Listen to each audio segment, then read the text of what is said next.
를 본받지 말고 오직 마음을 새롭게 함으로 변화를 받아 하나님의 선하시고 기뻐하시고 온전하신 뜻이 무엇인지 분별하도록 하라. 네. 아마 이 말씀은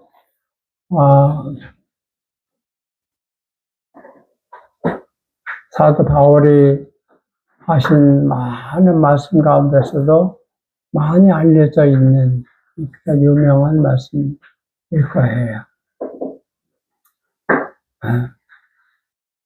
사도 바울이 여기서 얘기한 건 첫 번째는 이 세대를 본받지 말라.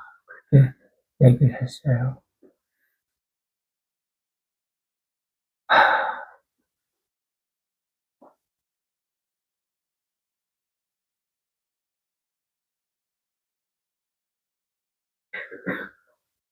자,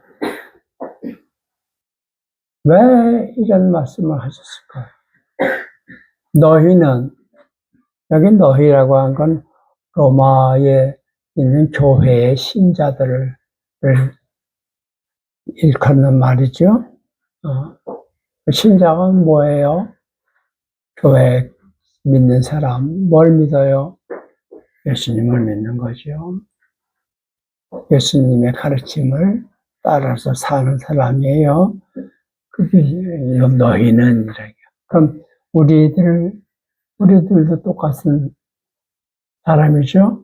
그러니까 이것은 로마의 교인들에게만 준 게 아니라 여기 앉아 계신 여러분한테 사도 바울이 하시는 말씀이라고 생각할 수 있겠죠? 어떻게요? 그렇게 생각하는 것이 우리한테 하는 얘기다. 로마 교회 교인들에게 쓴 편지야. 우리와는 상관없어. 그렇게 생각하십니까?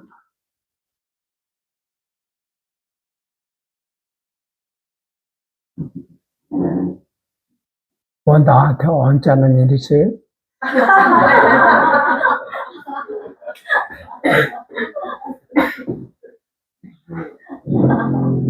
질문에 대답 안 하는 건 그거 뭐 그런 걸 다 물으십니까?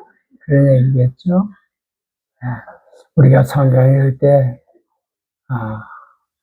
나한테 주신 말씀으로 그렇게 읽었으면 좋겠어요. 저마다 나한테 이렇게 말씀하시는구나. 그래야 성경 읽는 맛이 나오는 거예요. 객관적으로 거리를 두고 그건 성서학자들은 혹시 그래서 밥 벌어먹는지 몰라도 신앙인은 그런 자세로 성경 읽는 게 아니에요. 나에게 주신 말씀. 예수님이 나에게 하신 말씀. 그게 성경이야. 왜 우리 보고 세대를 본받지 말라고? 이 세대를 본받지 말라고. 이 세대가 어떤 세대야? 웅주씨 한번 대답해봐. 이 세대가, 당신이 볼 때 이 세대가 어떤 세대야?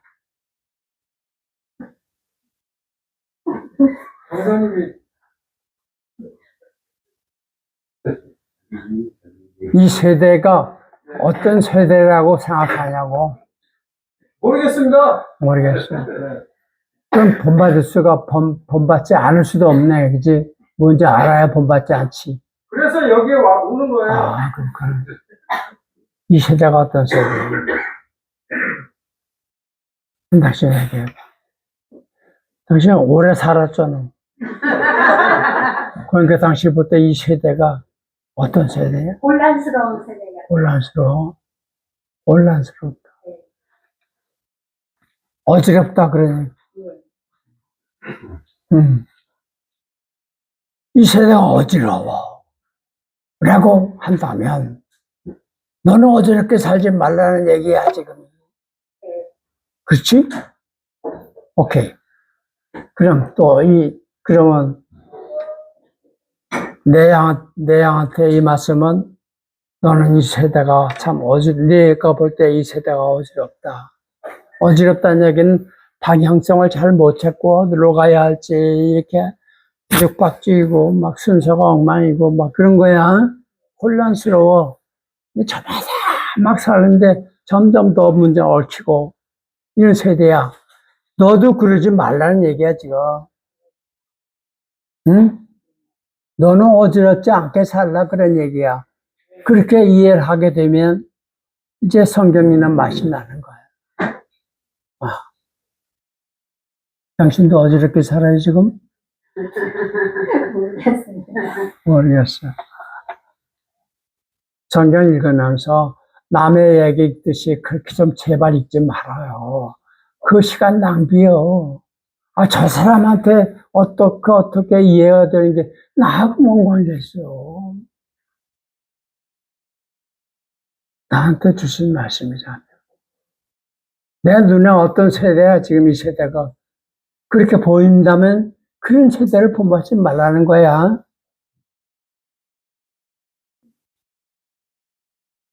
당신 볼 때는 이 세대가 어떤 세대예요? 어떤 세상 살고 있어? 정신없어요. 정신없대요. 정말 비슷하다. 그래서 당신도 정신없어. 네. 그러니까 본받지 말라고 생각하잖아. 그걸 본받으니까 정신없잖아. 그렇지? 어지러운 세상, 이런 건가 보다 하고 그걸 본받으니까 어지럽게 되는 거지. 이 세대를 본받지 말라 할 때, 이 세대란 말을 바울은 설명하지 않아. 각자 자기가 볼 때 이 세대가 몇구나 하고 보게 되는 거예요. 그거를 본받지 마라. 그대로 하지 마라. 그런 얘기인데. 네. 전량한테는 이 세상이 어떤 세대예요? 저도 좀 곤란스러운. 골라서 전부 다 어지럽구나. 그 혼란스럽고 어지럽고 정신없다는 그런 계통 말고 다른 식으로 이 세대를 이해하는 사람이 있으면 손 들고 한번 얘기 좀 해봐요.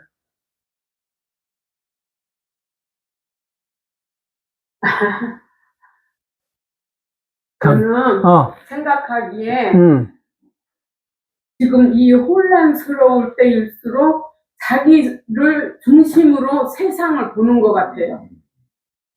그래서 이 세상이 더 좀 안 좋다고. 타인을 먼저 생각하는 것보다도 우선 나를 먼저 생각하고 내가 먼저 뭐든지 이런 식으로 해서요. 오케이.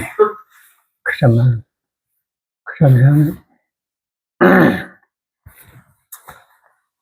원교사가 볼 때는 이 세상이 자기중심 세상이야. 네. 오케이. 자, 동의되니까 저마다 자기중심이야. 내가 먼저야. 내가 모든 걸 판단할 때 나를 중심으로 놓고 판단. 그게 이 원교사가 볼 때 세상이 그렇단 말이야. 그럼 바울은 그런 세상에서 너도 그렇게 살라는 게 아니지. 본받지 말라는 거야. 어지러운 세상인 건 사실이지만 왜 어지러우냐? 저마다 자기 중심으로 판단하고 생각하고 살아가니까 어지럽다. 한 스텝 더 들어가서 본 거야. 오케이? 동의가 돼요? 당신도 동의가 돼? 그래. 겉을 보면 전부 어지럽게 살지만 조금 더 깊이 들어보면 각자 자기 중심이야. 자기 위주야. 위주. 자기를 주인으로 딱 놓고 판단해. 그러니까 어지러울 수밖에. 인간도 전부 다른데 전부 지가 왕이라고 하니 얼마나 어지러워. 그래. 오케이, 거기까지. 그럼 바울은 그런 세상이다. 저마다 자기 중심이고, 그래서 어지럽고, 혼란스럽고, 이런 세상이다. 이 세상에 사니까 그 세상, 그런 세상이구나 하고, 나도 내 중심으로 살아야지. 그러지 말라는 거야. 오케이? 네. 그러지 마라. 근데, 그러지 않겠다는 것까지는 좋아. 근데 지금 그러고 있어? 그러지 않고 있어? 그러지 않으려고 노력하고 있어요. 거기까지는 가야지. 그러지? 나도 내 중심으로 세상을 판단하고 내 중심으로 살아가는 거, 그거는 하고 싶지 않다. 그렇게 안 하겠다는 마음까지 우리가 다 같이 가지고 있다. 그러면 그 다음에 이제 방법을 알려주시는 거예요. 오직 마음을 새롭게 함으로 변화를 받아. 변화를 받는다는 건 다른 사람이 된다는 거죠. 지금 살고 있는 이 모습의 사람이 아니라 하늘 모습의 사람으로 바뀐단 말이죠. 바뀐다는 건 중심이 뭐냐면 마음이 새로워져야 한다. 낡은 마음이 아니라 새로운 마음을 가져야 한다. 마음이 뭐요?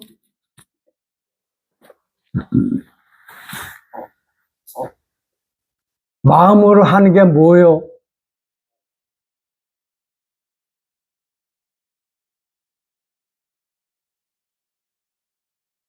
왜 대답 안 해요?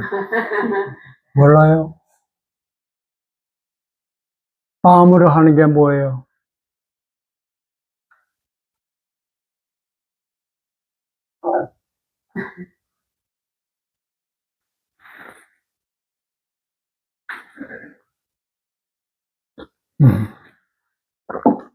네.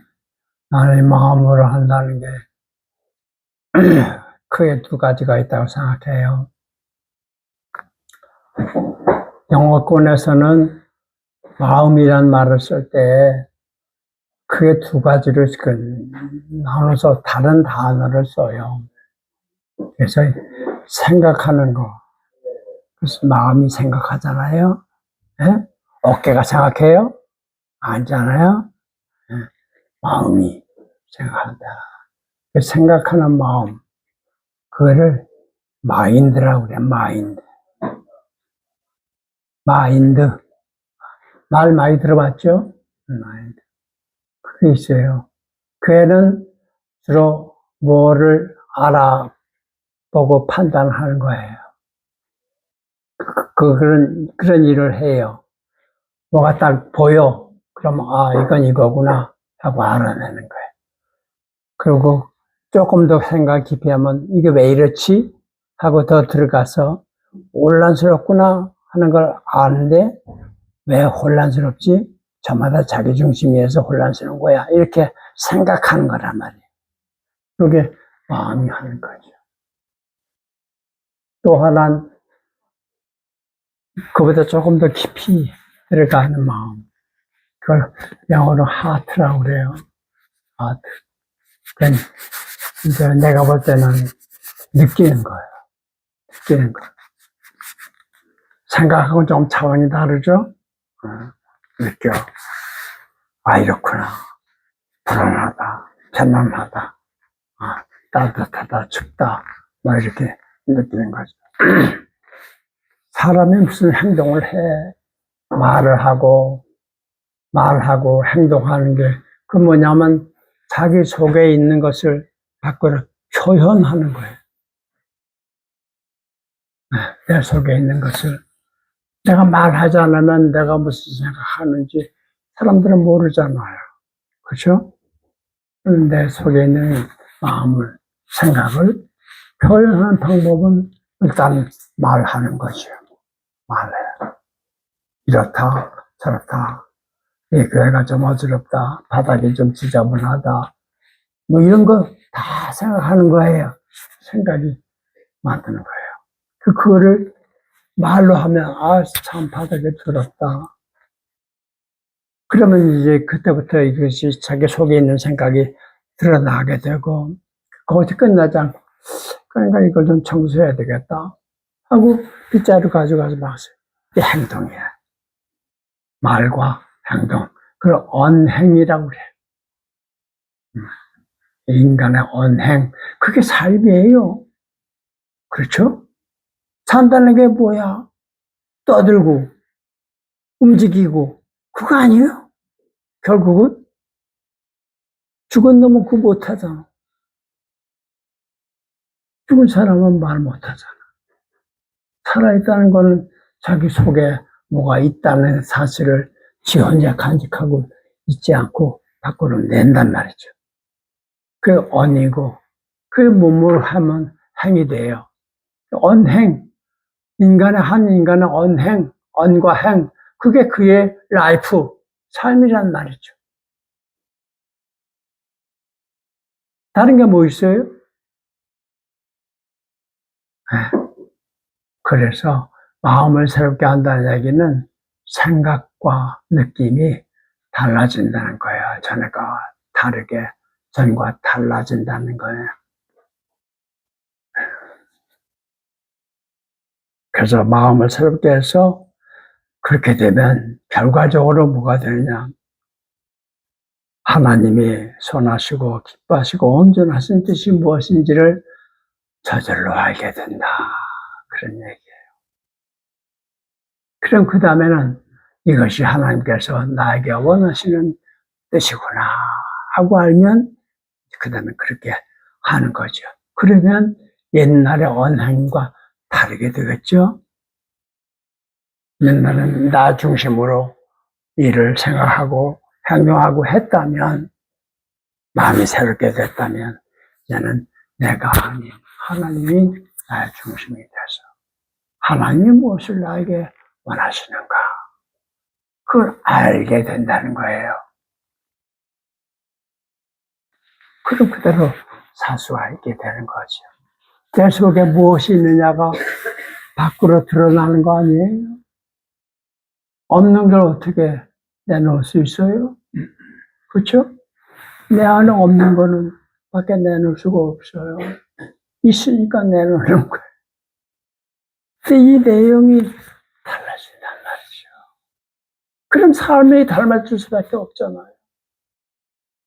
생각이 달라지는데 어떻게 말이 안 달라져요? 감정이 달라졌는데 어떻게 내 행동이 안 달라질 수 있겠냐, 그런 얘기예요. 그게 우리가 여기 자리에 앉아있는 이유다. 교회 교인이라는 이름으로 존재하는 까닭이 바로 여기예요.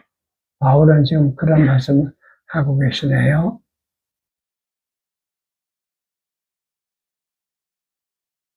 그래서 내가 모든 판단의 중심이 된 사람이 나 아닌 하나님께서 모든 판단의 중심이 되는 그런 사람으로 바뀌는, 그걸 너희들이 원해야 된다. 바울은 그런 말씀 아닌가요? 지금 사도 바울은 자기 자신이 경험한 걸 얘기한 거예요. 네. 나는 예수 그리스도를 만남으로 해서 이전에 나의 삶은 다 버렸고 나는 전과 너무나도 다른 삶을 살고 있다. 자기가 경험한 것을 토대로 써서 이 편지를 썼단 말이죠. 그러니까 이 편지가 힘이 있는 거예요. 머리로 생각해서 쓴 게 아니라 자기 경험에서 나온 말이에요. 여러분도 사도 바울 같은 사람이 되고 싶지 않아요? 이미 됐어요? 된 사람이 있지 뭐. 난 됐다고 생각하는 사람 용감하게 한번 손 들어봐. 벌써 들었어, 저. 되고 싶다는 사람. 오케이. 왜 이렇게 들어야 돼?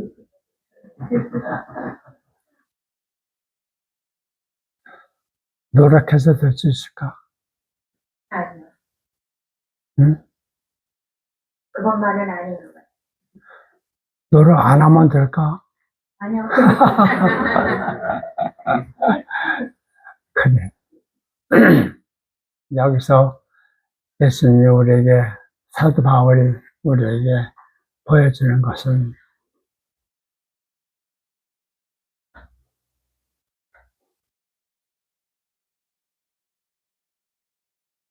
사도 바울에게 중심에 있는, 그 사람의 가장 깊은 중심에 있는 것은 정말 자기가 흠없는 바리새파 사람으로서 하나님을 최대한으로 정성껏 모시겠다는 거예요. 그의 법을 철저하게 지키고, 아무리 내가 하고 싶은 일을 하더라도 하나님의 법에 어긋나는 일은 하지 않겠다. 어떻게 하든지 하나님의 영광을 위해서 내가 살아야겠다. 이 마음이 사도 바울에게 있었단 말이죠. 있었어요. 그러니까 그리스도 교인들을 박해하러 간 거예요. 그 때문에. 네? 왜 다마스커스로 가? 거기 있는 그리스도인들을 잡아두려고, 없애버리려고 그런 마음을 가지고 가는 거예요, 지금. 그런데 그의 가슴속의 동기는 뭐냐니까, 오직 하나님 법을 이 땅에서 철저하게 지켜야 되겠다는 그 마음이에요. 그걸 가지고 가는 거예요. 이 세상을 본받지 않고 새로운 사람이 돼서 나 중심이 아닌 하나님 중심으로 내가 살아가는 그런 사람이 되고 싶다 하는 마음, 그게 없어서는 안 되는 거예요.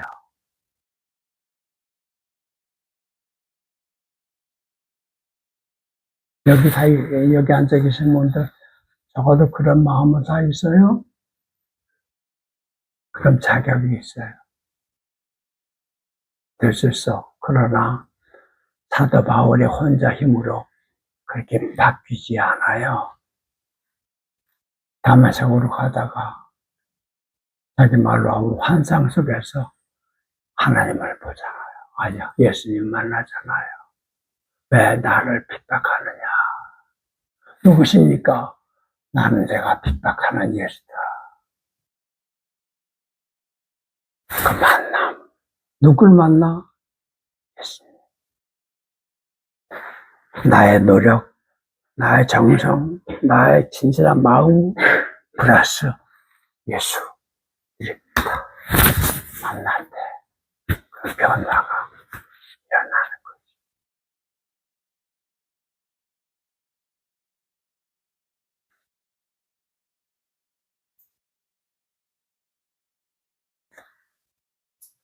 우리의 노력이 없으면 안 되고, 우리의 노력만 가지고는 안 되고, 하늘과 땅이 서로 만나서 스파크가 일어나야 변화가 일어나는 거예요.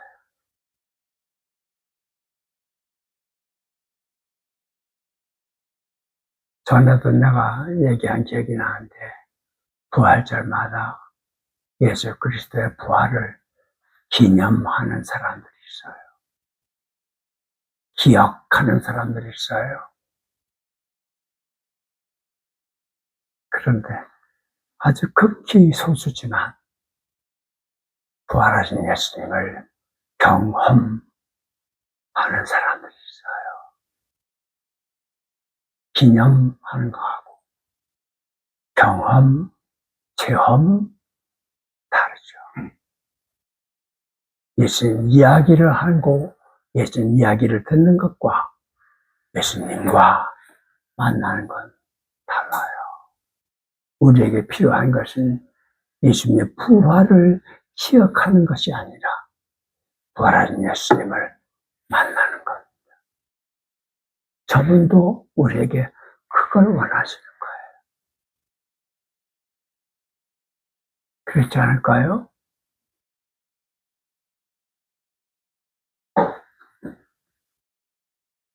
그래서 그분과의 만남이 지속적으로 한 번 만나고 끝나는 게 아니라 지속적으로 아침 저녁으로 서로가 만나고 만남 속에서 내가 저절로 돌아가지 않아도 저절로 바뀌는 그런 은혜, 은총을 여러분이 경험할 수 있으면 좋겠습니다. 당신이 바라면 돼요. 간절히. 됩니다. 그러면 세상이 다르게 보여요. 나를 힘들게 하던 사람이 다른 얼굴로 보여. 이해가 되지 않던 세상이 이해가 돼. 불쌍해. 짠해. 그러면서 내 안에 뭘 하고 싶은 마음이 생겨. 그리고 그걸 할 수 있게 됐어. 그러면 고마워하는 거지. 감사하는 거지. 이런 삶이 끊임없이 이어져 가다 보면 어느 날 사도 바울처럼 나 이제 이 순간에 죽어도 좋아. 미련 없어. 나는 내가 달려갈 길을 다 달려갔어. 아직 내가 완전한 사람은 못 된다 하더라도 나는 충분해. 이렇게 고백할 수 있을 겁니다. 그러면 됐죠.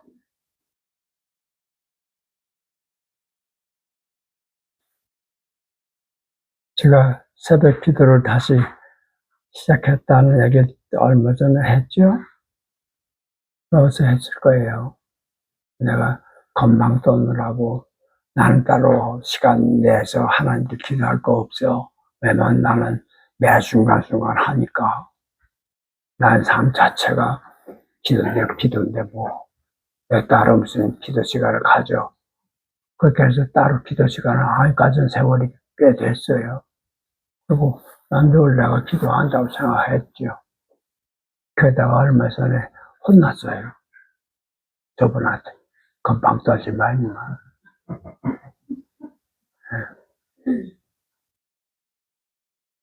나도 좀 혼내주면 까불지 마. 그랬어요. 예수님도 예수님 하나님의 아버지가 내 안에 있고 내가 아버지 안에 있다. 이게 합일이야. 그런 예수님도 새벽 이명에 한적한 곳을 찾아갔어요. 홀로 영상에 잠기셨다. 하나님 만나셨다. 네. 근데 네가 함부로 어떻게 그런 건방진 소리를 하고 자빠져. 어떤 계기로 그런 걸 내가 꾸지람 받았는지 기억이 나지 않는데 너무 선명했어요. 그래서 제가 싹싹 빌었죠. 잘못했어요. 다시는 그러지 않겠습니다. 제가 약속할게요. 잠에서 깨어나는 순간 바로 첫 번째 내 정신 들었을 때 첫 번째 시간을 하나님 어머니 당신과 단둘이 앉아 있겠습니다. 그건 요즘 매일같이 아침에 일어나면 제풀에 가요. 집을 떠나면 또 어디 가든지 거기 가서 무릎 탁 꿇고 탁 앉아서 어머니 얼마나 좋은지 몰라요. 새벽 고요한 시간에 맨 첫 번째 시간에 어머니하고 단둘이 어머니 새벽 기도들 하시기 바랍니다.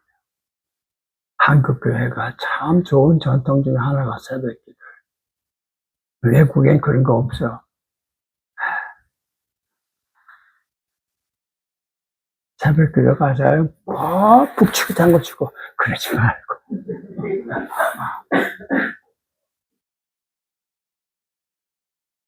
그 인류 호사스라는 오케스트라가 그 왜 필요해?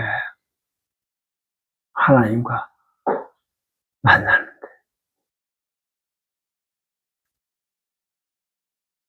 이 교회는 그래도 그런 게 안 보여서 좋아. 교회마다 있잖아. 뭐 드럼 치고, 이렇게. 놓을 자리가 없습니다. 놓을 자리가 없어요. 아, 있으면 봐서 했고. 마틴 루터가 그랬어. 찬송은 사부 합창으로 하지 말고 윤리성으로 하라고. 사부 합창이 뭐냐? 내덕히 이렇게 하는 거지. 윤리성은 똑같이 한 목소리로 한 곡을 부르는 거예요. 온전히 마음을 하나님께 쏟아부는데 사부 합창 필요 없다. 이런 얘기를 언제까 했어. 그 마음, 기도할 때, 기도하는 내가 중심이 아니라, 모든 걸 아버지께, 어머니께 바치는 그런 시간을 5분이라도 좋으니까, 각자 한번 내일 새벽부터 해보시기 바랍니다. 집안에 작은 구석 하나 만들어. 시크릿 아주 작은 만들어. 거기 작은 촛불 하나 켜놓고 향이 있으면 향도 켜도 좋아. 그래 하고 그 앞에 무릎 꿇고 앉아. 그거 안 하면 안 돼? 촛불 안 켜면 안 돼? 촛불? 네. 뭐가 없으면 안 돼? 촛불 향 그거 안 하면 안 되냐고. 안 들려. 촛불하고 촛불 켜고 향 켜는 거는 안 하면 안 되냐고 묻네요. 안 해도 돼. 그거 안 해도 돼. 상관없어. 그래도 여기는 좀 다른 데하고 다르다고 하는 걸 표시를 하라는 얘기요. 당신 같은 사람이면 성소 아닌 데가 없으니까. 근데 그게, 예수님한테 어디가 아버지가 안 계신 곳이야. 아무 데나 도 아버지 계신 곳이지. 근데 왜 새벽에 한적한 곳을 왜 찾아가냔 말이야.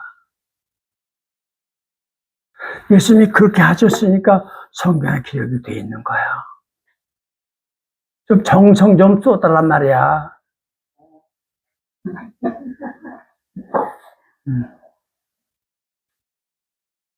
별거 아닌 것 같아도 그렇게 작은 성소를 만들어. 그래서 거기 나한테는 특별한 장소야. 생각으로는 얼마든지 다른 곳에 모두가 다 성소야. 미안하지만 어디까지 거기까지는 못 갔지 않냐?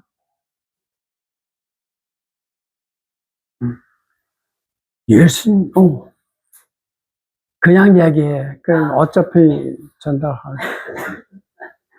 얘기해봐. 그 새벽 기도하실 때요. 그러니까 천주교에서는 뭐 성모성이나 그 묵주기도 그래. 한다든지 여러 가지 그런 법이 있고 불교 쪽에서는 또 무슨 불경들이 있더라고요. 그래. 그래서 보통 그런 것들을 하는 건데 그러면 선생님께서는 어떤 종류의 기도를 어떤 식으로 하세요? 각자 자기가 만들면 되지. 난 그것도 교회에서 이렇게 해라 이렇게 주는 것도 초보자들한테는 필요하겠지 몰라도 그게 하나의 법이 되어 좀 곤란해. 사람마다 다 다른데. 그러면 그 기도를 할 때 어떻게 하는 게 가장 좋은 기도예요? 예를 들면 이제 그런 얘기는 앞으로 하겠지. 여기 보니까 어떻게 기도해야 될지. 참고로 나는 어떻게 하냐. 아주 간단하게 얘기하면 무릎 꿇고 나는 향 하나 피워. 향을 피우면 참 좋더라. 향을 이렇게 피우고 향이 이렇게 똑바로 올라가는 날이 있고 올라가지 못하고 이렇게 흐르는 향이 있어. 오늘 고기압이구나.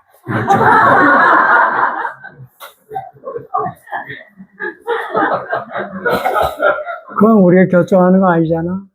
그렇지? 그야말로 하늘이 결정하는 거. 오늘은 저기압이구나. 조심해야 되겠다. 오늘 사장이 얼굴 딱 보니까 저기압이네. 조심하자. 그래. 오늘 보니까 사장이 고기압이네. 오늘 평소에 하고 싶었던 얘기 해보자. 이럴 수 있잖아요. 농담이고, 하여튼, 딱 그거 나고, 내가 처음부터 처음에 하는 건 노래 하나 하는 거야. 찬송가 곡이지만 가사는 내가 만들었어. 불러볼게.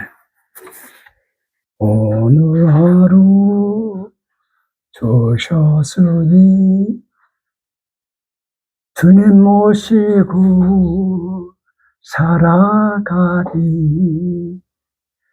슬픈 일도 기쁜 일도 주님과 함께 겪어보리. 내 혼자 겪지 않아. 슬픈 일도 있고 기쁜 일도 있지만 나 혼자 내가 잘났다고 하는 게 그분과 함께 주님 모시고 내가 경험하는 게 아니야. 그분과 함께 오늘 하루 주셨으니 주님 모시고 살아가리.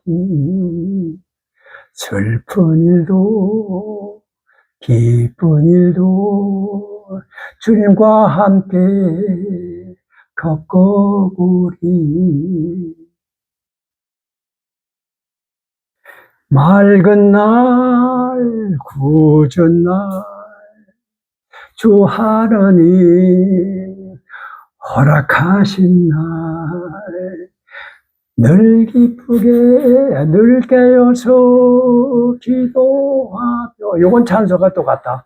늘 깨어서 기도하며 늘 기쁘게 살아가리.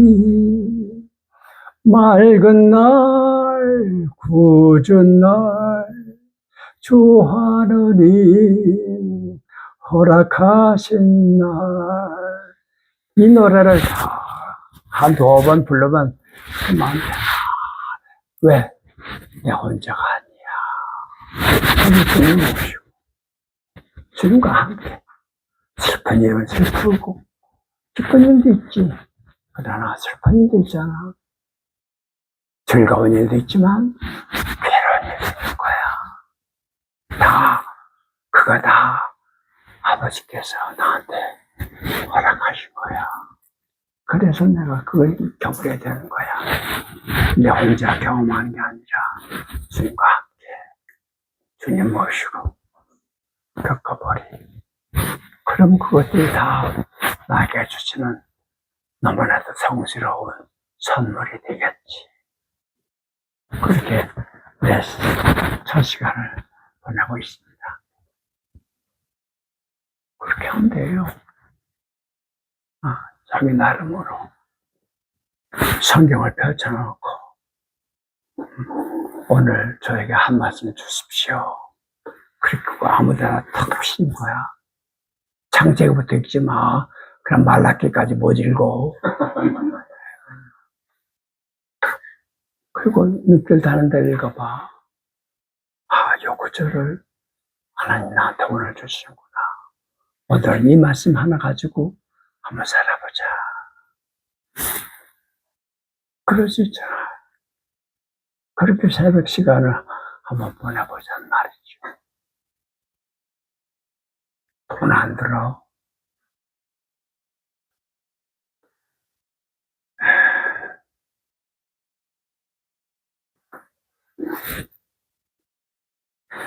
우리 집에 개가 두 마리 있잖아요. 그런데 우리 효선이 이 다리 관절이 자주 아파. 그래, 한 번은 개가 힘이 막 끌고 가니까 이걸 자꾸 버티고 가다 보니까 다리가 아프대. 그래서, 그럼 너는 산책시키지 마라. 내 혼자 할게. 그리고 좀 가끔 이제 내가 개 2마리니까 처음에는 1마리 끌고 갔다가 오고 그다음에 또 1마리 하고 2번을 내가 해야 되는데 나도 힘들더라고. 그래서 얘를 내가 하다가 얘를 2마리 동시에 한번 해보자. 그리고 둘을 동시에 가지고 가요. 진짜 사람 1마리 끌고 가는 것보다 저 힘들어. 왜냐면 이 자식들이 뒤로 가서 이렇게 가면 이거 그러면 이걸 또 어떻게 해서 이것도 자꾸 그래야 되잖아. 그거 하다가 무릎빵 깨지기도 해주고 그랬잖아. 어쨌든 그렇게 안 돼. 한 바퀴 돌고 오는데 저분이 그러셔. 야,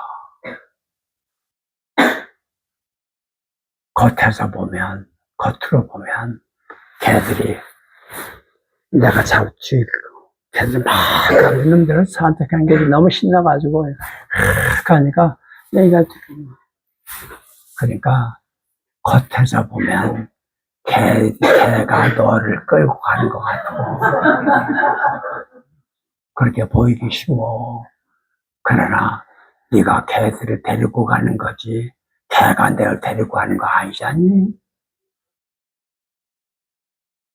네가 개하고 동행하는 거지 개가 너하고 동행하는 거 아니야. 네가 개를 끌고 가는 거지 개가 너를 끌고 가는 거 아니야. 너하고 나의 관계도 그래. 내가 너하고 동행하는 거지 이놈아. 네가 나하고 동행하는 거 아니야. 자각하지 마. 그러시더라고요. 내가 너하고 동행하는 거야. 네가 나하고 동행하는 거 아니야. 저분이 그러시더란 말이야. 주님과 동행한다. 내가 주님과 동행하는 거 아니야. 저분이 나와 동행하시는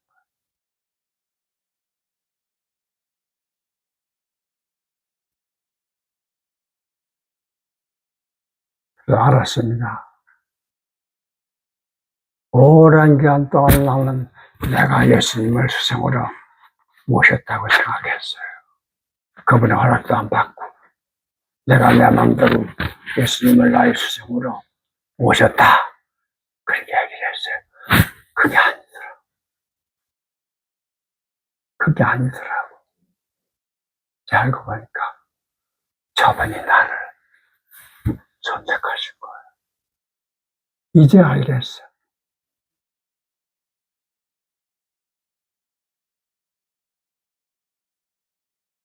내가 이 교회에서 그 얘기 한 기억이 나는데, 제가 목사 안수 받고 처음으로 가서 임하니까 축변교회예요.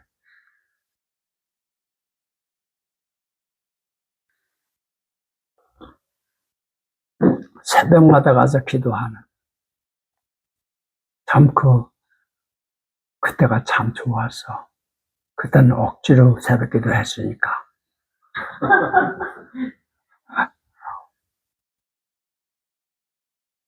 교인들이 와서 막 하는데 목사가 쿨쿨 잠잘 수 없잖아. 그 월급도 안 주는데. 이놈의 새벽기도 하나만 안 되나 이러면서 했다고. 그래도 새벽기도니까 앉아서 주님 오늘도 저와 동행해 주십시오. 그렇게 내가 기도했어요. 그거는 주일학교 때 배운 거예요. 선생님한테 이렇게 기도해라. 오늘 하루 날이 밝았습니다. 저와 동행해 주십시오. 그렇게 기도해라. 그래서 제가 주일학교 때 배운 대로 목사가 된 다음에도 그런 기도를 했지요. 근데 어느 날 그러시는 거야. 이제 그 기도 그만둘 때가 되지 않았냐. 그만해라. 그러시는 거야. 근데 왜 그런 말씀 하시는지 금방 알겠어요. 그 다음 말은 이런 말이야. 네가 몰라서 그렇지. 나는 너와 동행하지 않은 적이 한 번도 없었다. 내가 이 세상 태어날 때부터 지금까지 항상 나는 너와 함께 있었다. 그건 네가 몰랐을 뿐이야. 그러니까 나보고 동행해 달라고 그러지. 아, 밥 먹는 사람한테 진지 드세요, 드세요. 그런 말이 되겠냐? 내가 너하고 늘 동행하는데 오늘도 동행해 주십시오. 나보고 하란 말이냐, 말란 말이냐? 그러시더라고. 그래서 그때 깨쳤어요. 그렇구나. 그분이 나와 함께 하셨구나. 동행하셨구나. 그래서 그 기도를 바꿨죠. 오늘 저와 동행해 주십시오. 그게 아니라 오늘도 주님이 저와 함께 하신다는 사실을 까먹지 않게 좀 도와주십시오. 아마 이 기도는 내가 생명 마칠 때까지 해야 될 것 같아요. 뭔 일을 그렇게 바빠서 저번에 깜빡깜빡 놓칠 때가 있단 말이에요. 뭘 해도 좋아. 뭘 해도 좋아. 주님 모시고 주님과 함께 그 일을 한다 생각하고 해보란 말씀이죠. 그리고 자주 여쭤보는 거예요. 제가 이렇게 해도 될까요? 이거 제 마음대로 하는 거 아닙니까? 이렇게 그러면서 살아보는 거예요. 그게 기도예요. 형식 같은 거 중요하지 않아요.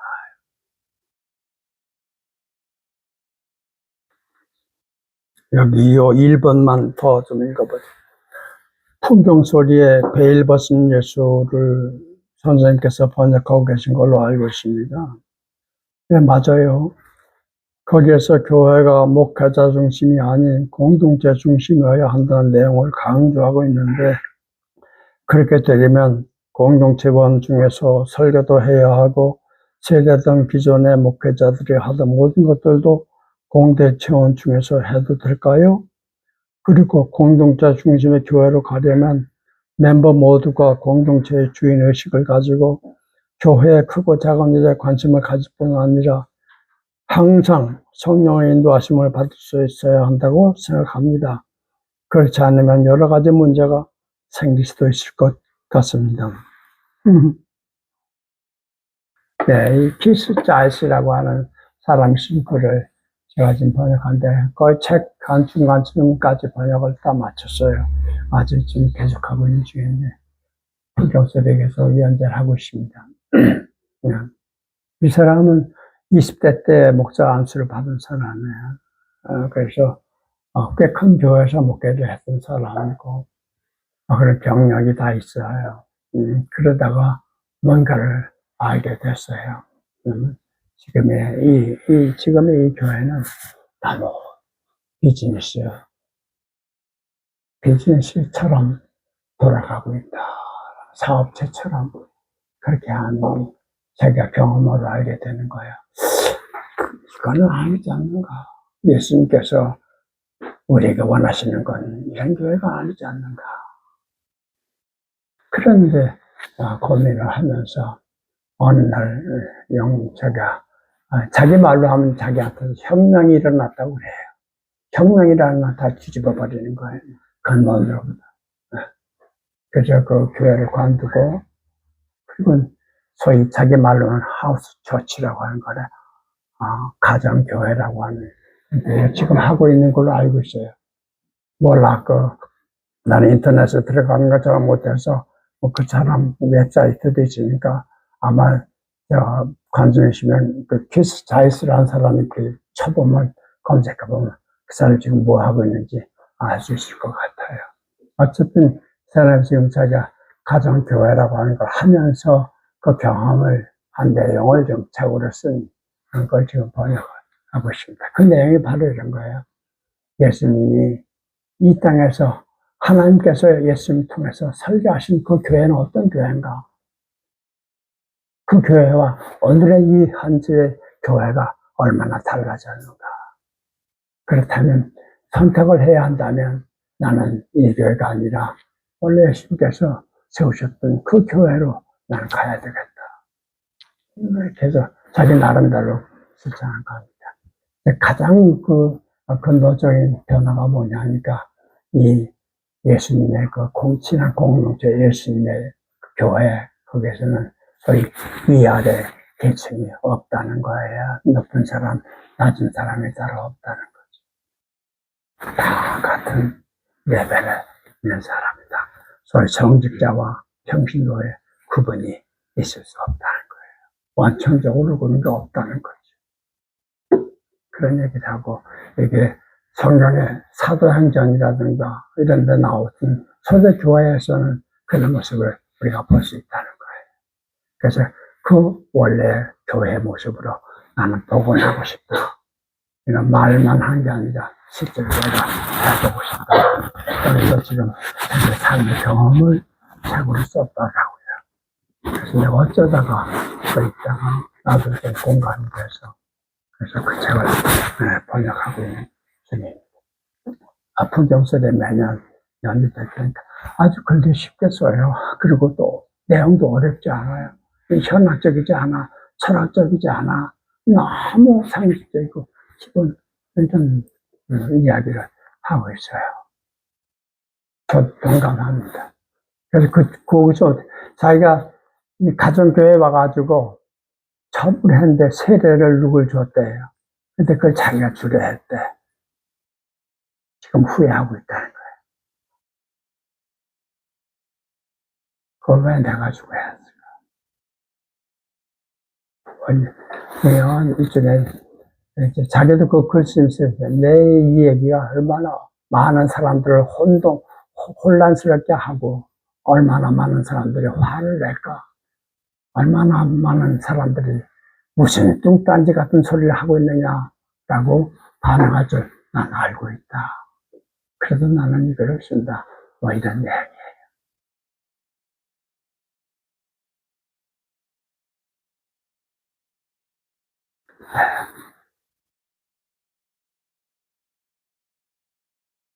예수님이 오시기 전에 유대교에 굉장히 차별이 심했어요. 그래서 아무나 성전에도 아무나 못 들어가는 거예요. 성전은 삼중 구조야. 제일 바깥에 들은 거기는 이방인들도 들어올 수 있어. 유대인 아닌 사람도 들어가도 돼. 제일 바깥에 들. 그 다음 두 번째 들은 그 이방인은 못 들어가. 유대인만 들어가. 그것도 유대인만 들어가는데 유대인들 가운데서도 어른 남자만 들어가. 여자는 못 들어가. 아이들도 못 들어가고 유대인이라 하더라도 그게 두 번째. 맨 마지막 세 번째 지성소 거기는 성소 거기는 유대인도 마음대로 못 들어가. 사제들만 들어가. 맨 안에 이제 소위 모세 법궤가 있는 아주 작은 지성소 거기 1년에 한 번 문 열어. 거기는 대제사장만 들어가. 다른 사제들은 못 들어가. 그렇게 엄격하게 있어요. 구분이 돼 있었어. 그런 세상에 예수님이 오셨단 말이죠. 그래서 예수님이 오셔서 사자 역할을 하고 예언자 역할을 하고 그러면서 당신의 나라를 만들어가는 거예요. 하늘나라를. 그분의 공동체에서는 그런 위계질서가 안 보이지. 예수님 이상한 옷 안 입으셨어. 유대교에서는 성직자들, 제사장들이 입는 옷, 평신도는 못 입어. 제사장도 계급이 있어. 지금 천주교가 그러고 있잖아. 보통 신부들 입는 거, 평신도는 못 입어. 신부들이 입는 것도 주교가 입는 거하고 그냥 사제가 입는 것도 달라, 색깔이. 주교가 입는 자주색 덕내이는 속옷은 그건 일반 신부들은 못 입어. 주교들만 입어. 그래. 그 맨 위에는 교황님, 하얀 모자는 교황님만 써. 주교들은 못 써. 엄격해, 그분이. 개신교는 덜하다고 하지만, 개신교도 마찬가지지.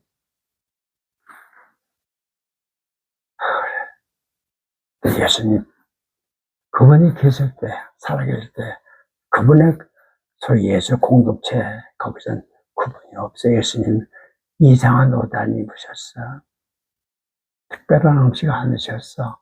그냥 사람들이 먹는 거, 입는 거, 똑같이 입고, 똑같이 드셨단 말이죠. 만약에 그분이 좀 색다른 옷을 입고, 색다른 음식을 먹으셨다라고 한다면, 사복음서를 쓰신 분들이 그 중요한 거를 기록 안 했을 리가 없지. 아무리 찾아봐도 그런 기록은 없어요. 그 예수님이 혁명이었어. 이게 하나님 나라야. 하나님 앞에는 손자가 없어. 전부 자식들이야. 그거야. 높은 놈, 낮은 놈이 없어. 전부 내가 사랑하는 자식들. 병든 놈은 병들었으니까 더 사랑해. 그게 하나님. 죄 지은 놈은 잡아 죽여. 그게 모세의 하나님이라면 예수의 하나님은 그런 게 아니야. 죄 지은 놈은 더 사랑해줘. 아니에요? 내가 잘못 알고 있나?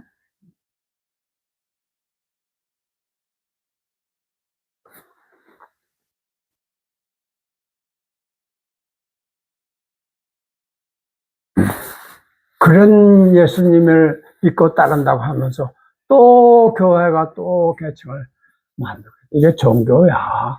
종교는 어쩔 수 없이 그래. 종교가 하는 일은 교주를 깎아내리는 거야.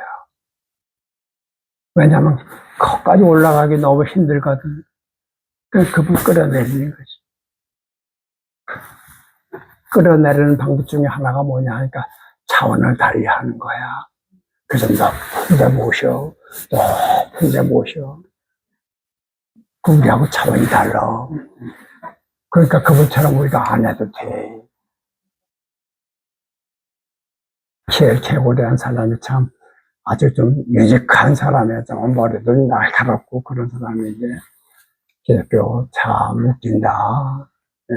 기독교 특히 사상가들, 신학자들, 이 친구들 예수님 말씀을 못 알아듣는 척한다. 왜냐하면 그대로 알아들었다면 그대로 해야 되니까. 그래서 저쪽 놈이 나 딱 때리면 이쪽 뺨 내 대야 되는데 그게 안 된단 말 하기 싫어. 그러니까 차원을 달리해 놓으면 안 해도 되잖아. 그렇게. 받들어 모신다고 하지만 당신 길 가시오. 나는 내가 길 갑니다. 이런 거 아니야. 개고리 그걸 지적한 거야. 모르는 게 아니야. 못 알아듣는 게 아니야. 못 알아듣는 척한대. 그러니까 개고리 당시에 기독교로부터 배척을 받고 오해를 받고 힘들게 살아갈 수밖에 없지. 지금도 그래. 정말 예수님처럼 예수님의 가르침대로 따라 살려고 하는 사람 이 기성교회가 용납하지 않지.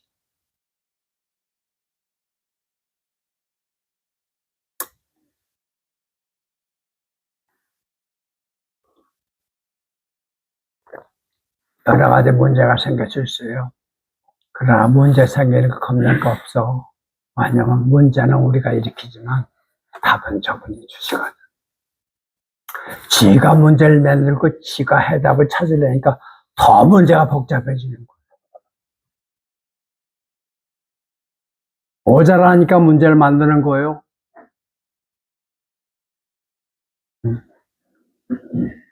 답은 저분이 주신단 말이죠.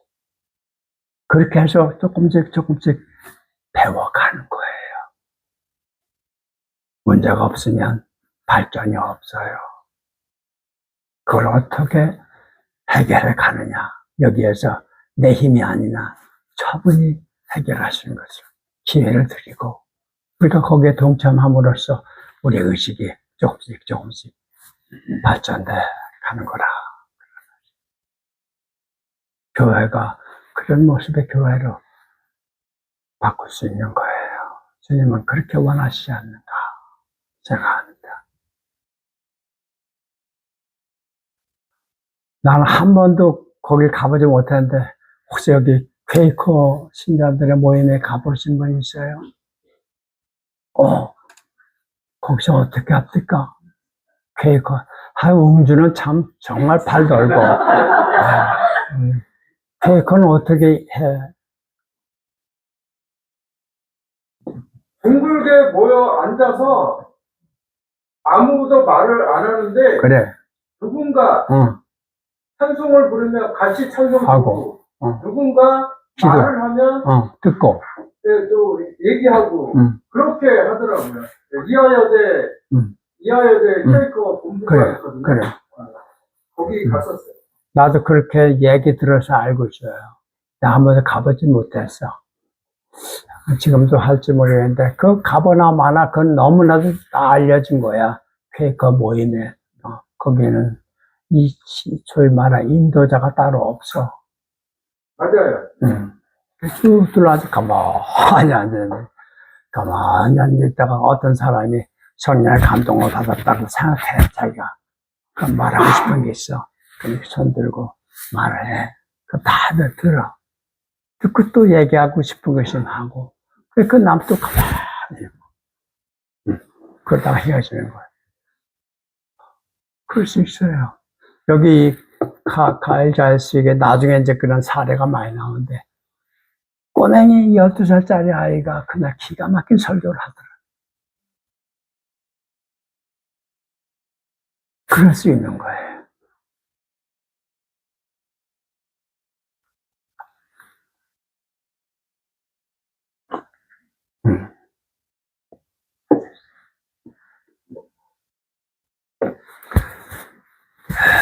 아무쪼록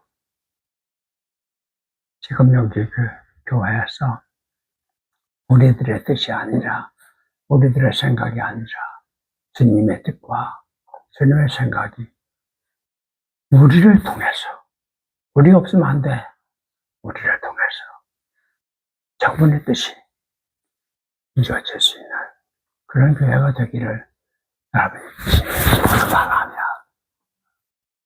그런 교회가 되는 거예요.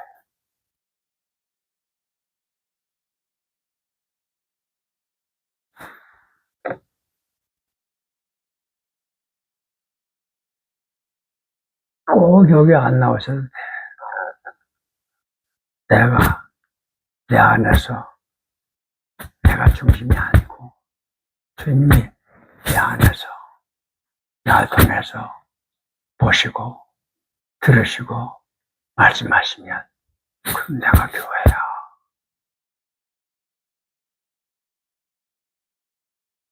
그런 삶을 우리가 살 수 있잖아요. 한번 시도해 보시면 좋겠습니다. 오늘 여기까지 하고요. 혹시 질문하고 더 싶은 게 있으면 나중에 개인적으로 해도 되고요. 그렇게 합시다. 내가 여기 이 방에서 오늘 하루 자고 내일 갈 거니까 언제든지 나하고 사적으로 만나서 얘기하고 싶은 사람 있으면 먼저 들어도 괜찮습니다. 내가 여기 쉬려고 뭐 하니까 내 속에 뭐가 있는지 나도 몰라요. 그걸 꺼내가고 안 꺼내가고 하는 건 당신들이 할 수 있는. 예수님이 저보고 그러라 해. 누가 묻지 않으면 먼저 가서 말하지 말래. 안 하기로 했어요. 어렵더라고. 정말 어렵죠. 오늘은 내가 속에서 이거 하고 싶다, 저거 하고 싶다 해도 그냥 그것까지는 해. 생각과 나는 것까지는 내가 하지 말라고 말할 수 없다. 아직은 네가 살았으니까. 그래서 이거 먹고 싶다. 저 가고 싶다. 이거 하고 싶다. 이런 생각이 드는 것까지는 내가 봐줄게. 그걸 말하지 말아봐. 오늘 하루 입으로 말만 하지 않는 걸 해봐. 그냥 아침에 예 그렇게 했습니다. 약속했죠. 그리고 진짜 그런 생각이 날 때마다 탁 입을 다물었어요. 네.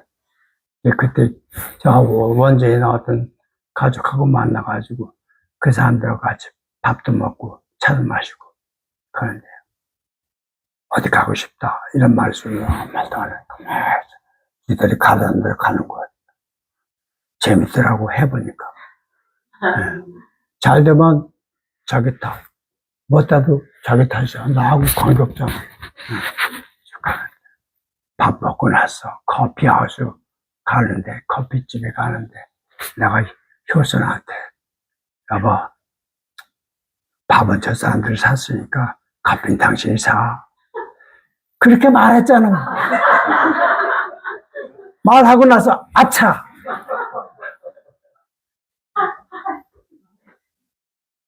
그러지 않아도 그러려고 그랬어. 한 번 내가 실수했어요.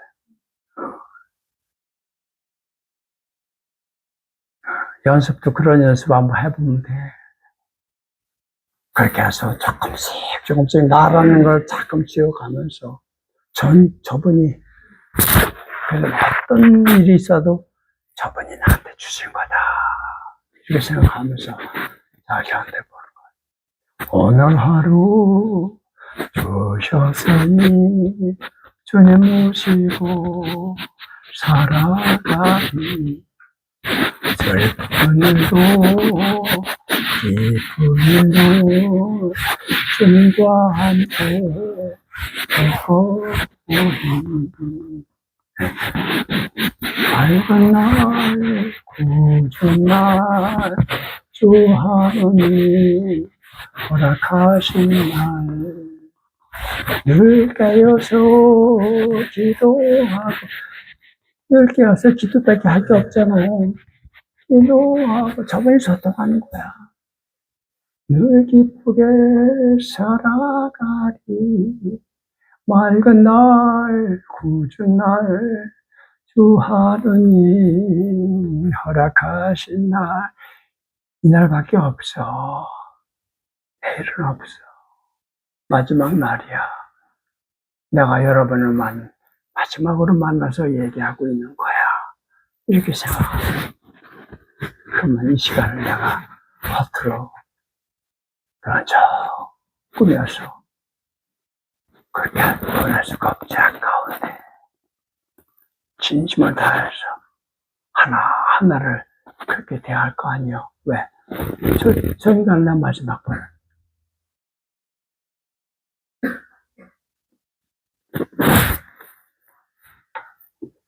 네, 우리 노예